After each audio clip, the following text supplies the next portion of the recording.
Olá, boa noite a todos e a todas. Primeiro, eu agradeço novamente esse convite. Eu estou muito feliz em estar aqui com vocês nessa noite. Para mim é um prazer poder ouvi-la, Lohane. Prazer conhecê-la, prazer ouvi-la. Muito obrigada. Thalisson, prazer também conhecer. E a Carolina, um prazer reencontrá-la, né? Nós estivemos em um evento juntas e dali surgiu essa grande oportunidade de estarmos juntas nesse evento também. Muito obrigada. Eu vou compartilhar também a tela com vocês um momento. Perfeito. Bom, então como tema, né, Movimento Negro, Luta, História da Arte e Direito, assim, é um tema muito rico e importante a todos nós, né, porque fala sobre a formação do Brasil e a nossa posição, né, como sujeitos históricos. Isso é importante, né? Nós, negros, nós temos um papel fundamental. E como a Lohane já colocou, e a fala dela, assim, é bom que tem muitas coisas que eu não vou precisar falar. Eu trouxe Lélia Gonzalez também, e é para a gente completar, né, essa conversa a respeito do que significa ser, né? O que é a raça aqui no Brasil, porque ela se manifesta de uma forma distinta de outros estados, de outros países, né? Isso que eu vou começar conversando com vocês. O que se formou essa raça? Como que ela se constitui, né?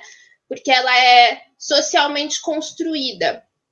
E a partir disso, a gente tem a definição que sempre que se refere à raça, vai se referir aos negros, porque foi construído de que o branco não sequer nem precisa pensar que ele é uma raça, né? Porque ele é um padrão universal. Então, nessa perspectiva, eu vou conversar com vocês sobre esses dois pontos e sobre a importância do movimento negro para desconstruir, bem como fazer uma denúncia quanto a essa universalização que foi atribuída à raça branca, que também faz parte de uma construção, né? A gente estuda que eles também foram brutalmente construídos. A diferença é essa hierarquia colocada não só para a reprodução de um modo de produção, mas também como uma forma de controle. A Lohane falou muito sobre o controle, as imagens de controle, né? E como que isso internaliza nas nossas relações sociais. E isso é racionalizado com normalidade pelo próprio direito. Então, é isso que nós vamos falar. O que seria essa raça, né? A raça, ela é socialmente construída. Deixa eu só ver se vocês estão conseguindo ver. Tá certinho o slide? Estava perfeito, perdão. Então, a raça, ela é socialmente... Pode falar. Não, eu só ia falar que tá tudo certinho. Muito obrigada. A raça, ela é socialmente construída, né? E por que ela é socialmente construída? Porque houve uma sistematização de modo a organizar e atribuir de forma racionalizada, de pensar, né? Foram cientistas, não foi uma pessoa que teve um sonho de que havia uma raça superior e outra inferior, não. Foi projetado com base na expansão de dominação de território, qual que seria a raça superior e uma raça dominada. E isso não foi projetado por qualquer pessoa, foi projetado por cientistas. São pesquisadores como nós, são grandes instituições de ensino que passaram a reproduzir essa ideia.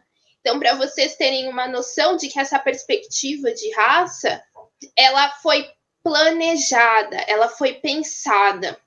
E de modo que ela foi pensada, depois ela foi racionalizada pelo direito. Aí a gente vê como que o direito, ele avalizou essa disparidade racial, de modo em que a gente tem, a partir de 1850, o racismo científico, em que havia estabelecido que as raças puras, ou seja, brancos, eles eram uma raça perfeita, de modo que os negros, eles já foram categorizados como incivilizados, né, inferiorizados, como mais tendenciosos ao crime, mas para além disso, eles eram uma raça subalternada.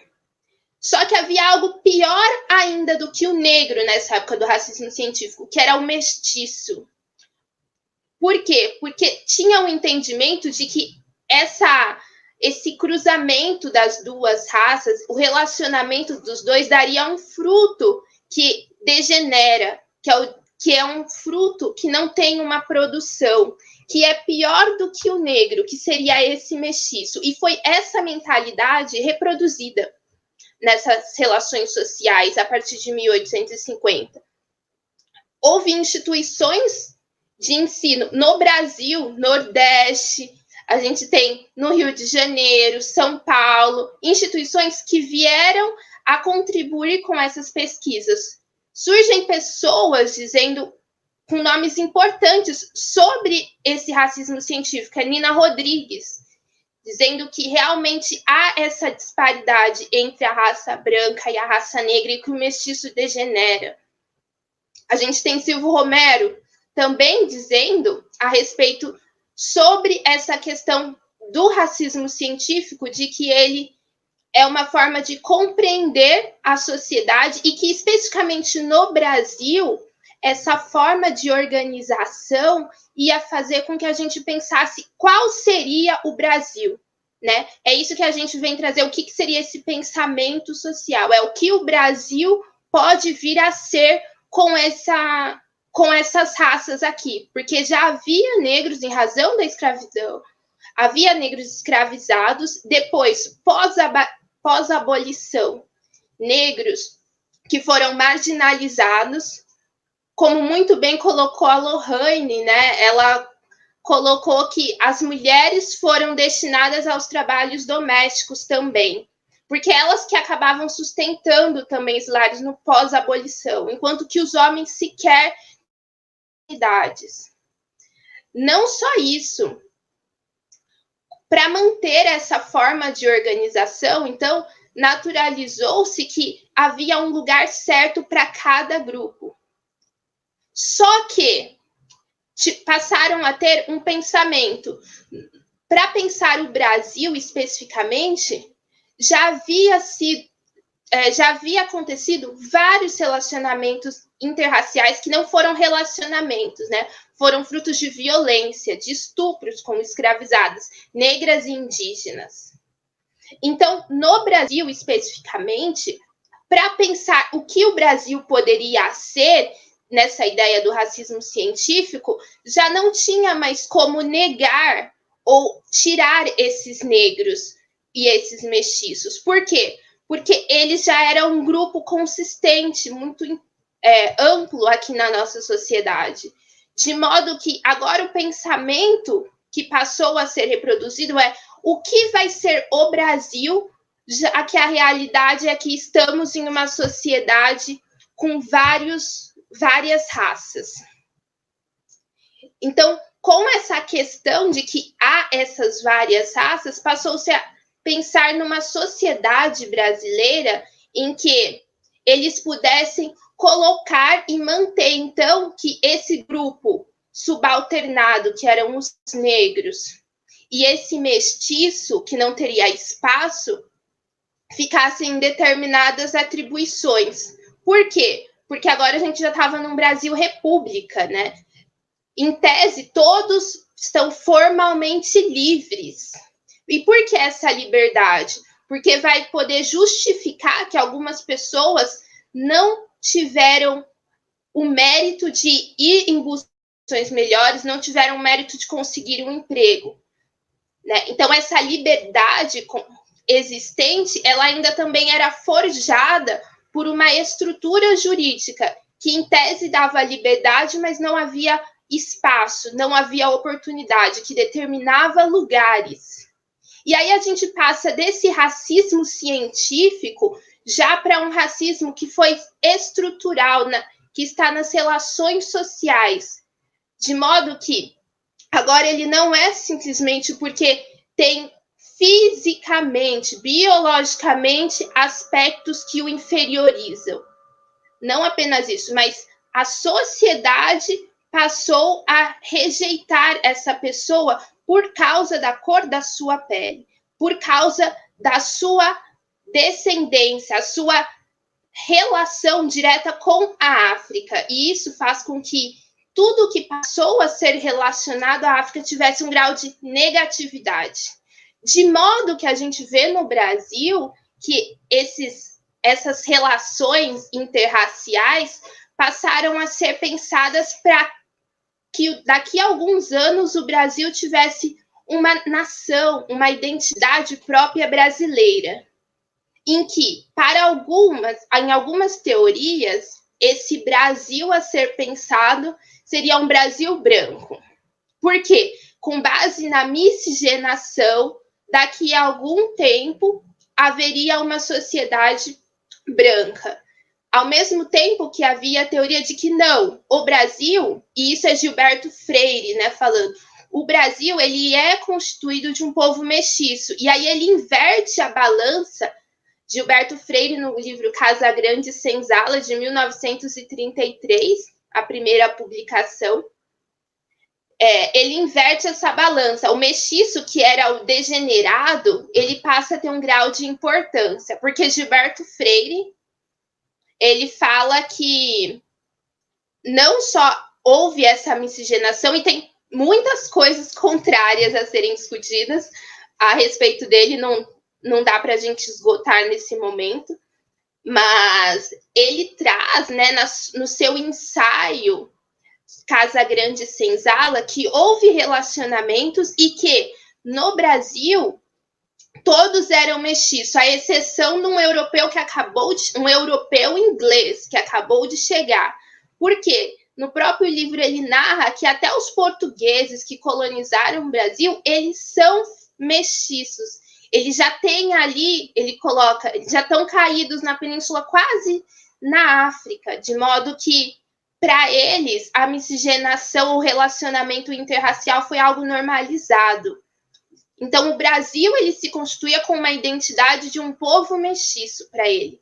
Só que, ao mesmo tempo que se coloca essa ideia de Freire, esse ensaio num projeto nacional, que inclusive foi usado para pensar os projetos educacionais, projetos, na época, 1930, o Ministério de Educação e Saúde eram juntos. E, para vocês terem noção, para pensar isso, eles usaram o ensaio de Freire.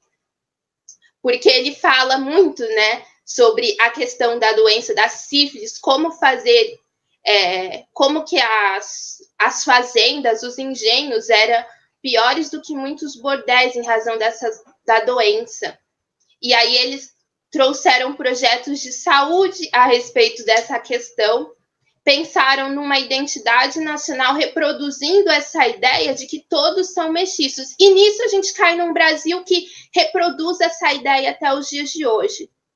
Freire ele não disse que havia uma democracia racial, mas ele disse que esse Brasil é constituído dessa relação já de mestiços. Isso traz um impacto muito severo, porque naquela época a gente já tinha grandes políticas de imigração, enquanto que os negros que foram escravizados e agora libertos não conseguiam acesso ao mercado de trabalho, não eram integrados na sociedade de classes, nós temos um grupo que é colocado especificamente para os trabalhos, que ocuparam todas as funções, né? Inclusive, alguns trabalhos manuais, nessa época de 30 a 40, foram ocupados por imigrantes, e os negros não tiveram espaços, né? O Florestan Fernandes ele coloca que, à exceção das mulheres negras que foram colocadas como empregadas domésticas, porque a estas cabia essa função, né? Então, a naturalização do corpo negro num ambiente privado, interno, subalternada, né? Então, a partir dessa denúncia trazida por Florestan Fernandes, que sistematizou, né, a questão da desigualdade racial no Brasil, ele aponta e faz uma crítica que o ensaísta, né, de Freire, o ensaísmo de Freire, o ensaísmo de Oliveira Viana, ele não apresenta esse rigor de apontar as disparidades raciais, né? Eles não apresentam essa estrutura de que as relações sociais produziram a inferiorização do negro. E para combater, né, essas denúncias que foram apresentadas até na ONU pela Unesco, por Florestan Fernandes, eles apresentaram um relatório para dizer, olha, o Brasil ele apresenta profunda desigualdade racial em 1950. Então, foi o deputado que deu nome à lei, Afonso Arinos, ele elaborou, publicou a lei Afonso Arinos. Só que essa lei, ela trazia a discriminação racial como uma contravenção penal. E isso quer dizer o quê? Isso quer dizer que reconhecem que há discriminação, só que fica tudo na mesma, não foi combatida, não havia uma punição. As relações raciais de subalternação e inferiorização do negro continuaram acontecendo com naturalidade. E isso traz um reflexo para a gente pensar, então, qual é o resultado dessa condição, dessa reprodução, né? O resultado é que, quando se passa a pensar numa raça no Brasil, em razão da naturalidade com que foi tratado que os negros indígenas eram um grupo subalterno, os mestiços, ou no caso agora, né, que não foram os relacionamentos, os filhos de casais de relacionamento interraciais ou dessas violências perpetradas, eles agora tinham que pensar qual era a sua condição, qual era a sua posição, qual era o seu lugar nessa sociedade que fora construída. E aí vê que ainda permaneceu naturalizado como os brancos no poder, porque eram os brancos os estudantes das universidades. Eles eram as pessoas que estavam pensando o direito, pensando as ciências sociais, pensando, né, o estudo da filosofia. Dá para a gente fazer um debate a respeito de como foi a educação construída nesse processo, mostrando que grandes universidades, na década de 1930, trouxeram para o Brasil, para suas instituições, pesquisadores que eram alinhados com posições de Mussolini, com posições conservadoras, de um Estado autoritário, de um Estado que normaliza a racialização, como a Alemanha.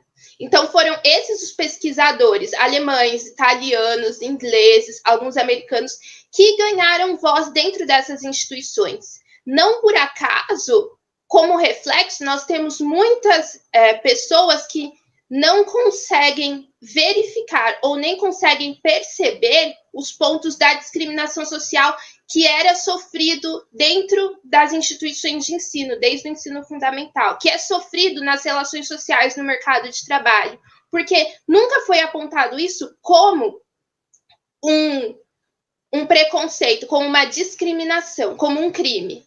Isso era tratado como normal. E como resultado de ser tratado como normal, essas pessoas negras, elas sempre têm que se colocar de modo a provar que a sua negritude, ela não faz com que você seja inferiorizado, que ela não significa que você não tem um desenvolvimento intelectual. Por quê? Porque normalizou-se que quem é o padrão de desenvolvimento intelectual, quem é a sua referência, é uma pessoa branca, e ainda mais um homem branco. Então, estar definido esses padrões de raça é o que o Delgado coloca da teoria crítica da raça, que foram um grupo de advogados, cientistas que desenvolveram nos Estados Unidos a partir de 1970, que se organizaram para pensar, né, sobre essas disparidades raciais nos Estados Unidos. Eles colocam que a branquitude ela chega a ser quase uma propriedade. Por quê? Porque essas pessoas brancas, elas não precisam pensar que constituem uma raça. Elas são quase que transparentes, porque a sua forma de agir na sociedade ela pode ser naturalizada e tudo é tomado como adequado, como verdade. Diferente da posição de uma pessoa negra, em que, apesar da boa aparência e educação, como diz Lélia Gonzalez, não é suficiente para estar num mercado de trabalho, num atendimento ao público, por exemplo. A pessoa negra ela tem que pensar para poder sair. Para ir para uma audiência, como a gente fala, eu tenho que ir fantasiada mesmo, tenho que ir com a roupa de advogada. Assim, isso não impede com que eu sofra discriminações raciais. Por quê? Porque não se imagina que haja uma mulher negra advogada. Mas as pessoas naturalizam que tenha uma mulher negra ajudante de limpeza. Por quê? Porque são serviços manuais. São serviços que as pessoas naturalizaram com menores remunerações. Que há essa naturalização para a pessoa negra. Eu até trouxe o exemplo aqui, né? Também da questão de um homem, de um advogado, de uma pessoa ir para um evento extremamente social, mas se é uma pessoa branca, ele não tem que pensar, preciso estar bem apresentado. Ele pode ir com um all-star e um tênis, por exemplo, numa audiência, uma roupa social, e vai estar dizendo que ele está moderno. Uma pessoa negra sequer vai ser reconhecida como um advogado. Isso faz parte do marcador de raça, do que pode, do poder colocado na universalidade da branquitude. E aí, especificamente no Brasil, isso traz um impacto, por quê? Porque o racismo é essa discriminação com fundamento na raça, e ela é inconsciente ou consciente. Só que ela não precisa ter, não é uma questão econômica, né? Tanto que eu trouxe esses exemplos para vocês de pessoas bem vestidas em funções intelectuais que sofrem essa discriminação. E isso é porque o racismo ele é extraeconômico. Ele vai para além da sua situação financeira, né? Então, por exemplo, independente de quanto a nossa amiga Carolina tenha na sua conta bancária, ela vai estar sujeita a discriminações por causa da cor de pele negra. E aí a gente tem a distinção de que para a mulher negra, essa discriminação ela acontece de forma dupla, né? Porque ela é mulher e negra. Talvez esteja numa função que não foi destinada às mulheres e ela é uma mulher negra, onde um negro também não deveria estar ocupando. E aí a gente tem a questão de que falam, o problema no Brasil é um problema social, né? Vocês estão importando o racismo dos Estados Unidos. Racismo no Brasil não existe. Porque são manifestações de racismo, só que ele acontece de forma distinta em cada lugar, né? No Brasil, ele é específico quanto à cor da pele, não quanto à sua condição financeira. Daí a necessidade de nós termos esses vários tipos de políticas públicas com recorte racial, com recorte social, com recorte de gênero. Por quê? Porque as discriminações, elas apresentam essas causas cumulativas. E isso já vinha sido denunciado por toda a construção do movimento negro. Tá? Isso não é algo de agora, né? O movimento antirracista, Black Lives Matter, não é algo do século XXI. Né? A gente vê que essa construção, essa luta, mostra que o Brasil, o negro brasileiro, ele nunca foi pacífico frente a essas discriminações. Né? Tivemos várias lutas sociais contra esse tipo de discriminação. E a gente vê que no Brasil, a gente teve, só pegando o século XX, a Frente Negra Brasileira ela foi criada por causa da ditadura, ela foi extinta e apresentava a luta. A Frente Negra Brasileira ela tinha políticas de respeitabilidade, que era para a integração do negro, reconhecê-lo com a mesma cidadania dada ao branco, ocupando. E aí a gente vê que a mulher negra ela já estava nesse mercado de trabalho, só que ela ainda sofria a discriminação por ser mulher. Então, o fato de estar participando de uma luta para reconhecimento dos seus direitos enquanto mulher negra não afastava ela de sofrer a discriminação pelo fato de ser mulher, de gênero, né? E isso tem um fundamento até como uma forma de que o homem negro, para ter essa respeitabilidade, pensava-se que podia reproduzir os aspectos machistas frente às mulheres negras, né? Para ter o respeito do homem branco. E aí a gente tem essas perspectivas que mostram como que essas lutas, elas são, né, constantes, né? Porque se a gente volta nos debates atuais, século XXI, sobre a necessidade de reconhecer a diferença de raça, classe e gênero, e a necessidade de reconhecer a questão de causas acumulativas, né? Mulher, negra, de periferia, lésbica, um exemplo, você vê que são causas acumulativas de discriminação, em que, se não forem compreendidas, a gente vai tratar com normalidade a sua subalternação, né? Aí tem a questão do movimento do teatro experimental negro, né? Abdias do Nascimento, que tem obras incríveis e fala sobre o genocídio, né? Do negro brasileiro. E como que é esse genocídio do negro brasileiro? Não é o de matar, né? Tirar a vida, mas é você não dar um reconhecimento de cidadania plena. Você está matando essa pessoa em vida. É o que acontece quando a pessoa negra, ela não tem nem liberdade para se defender, porque as mídias, as artes, como trouxe a imagem colocada, já o coloca como um culpado. O julgamento já foi feito por essa reprodução de imagens pela mídia, pelas falas apresentadas. E que também houve perseguição durante a ditadura, né? Sempre que há momentos de extremo autoritarismo, a gente vê a perseguição contra os movimentos sociais, o movimento negro. E isso é visto nesse país que tem uma construção antidemocrática também. Não tem como a gente pensar que houve democracia. Como Clóvis Moura falava, enquanto existem disparidades raciais, enquanto há o racismo presente, a gente ainda não está em uma democracia. Não tem como a gente pensar que é democrático enquanto um grupo está subalternado. Então, nós temos que pensar no fim da exploração do homem pelo homem, né? E isso é o que diz a nossa Constituição de 88, que tem o repúdio ao racismo no artigo 4º, que o racismo é um crime imprescritível e inafiançável.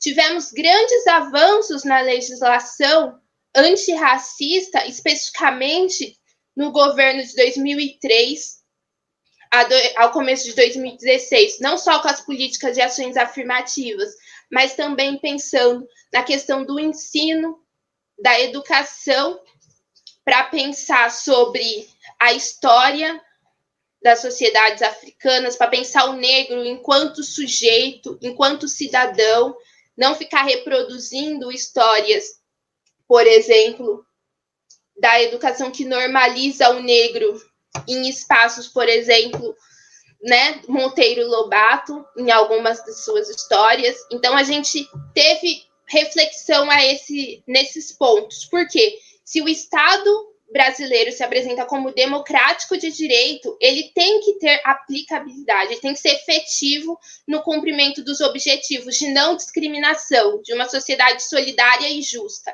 E isso faz parte, né, do nosso objetivo quando traz todas essas reflexões para pensar e não naturalizar. Punir, com certeza, não vai fazer com que acabe o preconceito, porque a gente sabe que ele não é algo individual. Ele está relacionado, ele está estruturado em todas as relações, nessas interações sociais. Só que o fato de estar nessas interações não é desculpa para que ele seja normalizado. Tem que ser reconhecido, tem que ser combatido, tem que ser apresentado para novas reflexões. O Estatuto da Igualdade Racial trouxe várias reflexões, reconhecendo, inclusive, né, essa questão sobre a mulher negra, né? A moradia da mulher negra é garantida, uma moradia adequada no Estatuto da Igualdade Racial. Então, quando se pensa em uma política de habitação, tem que pensar no cumprimento também desse dever colocado. Não só isso, né? Nós temos as convenções internacionais contra todas as formas de discriminação que o Brasil ele teria que cumprir também. Então, eu falei quanto sujeito, a questão das mulheres negras é essa questão de estarem pertencendo, né? De estarem integradas em todas as relações sociais. Porque a Alice, ela inclusive trouxe esse ponto de que a nossa preocupação, a singularidade das mulheres negras, elas são diferentes. E isso é reconhecido quando a gente trabalha com todas essas perspectivas, né? De raça, classe, gênero, das causas acumulativas para serem combatidas. Bom, eu agradeço até o momento, muito obrigada.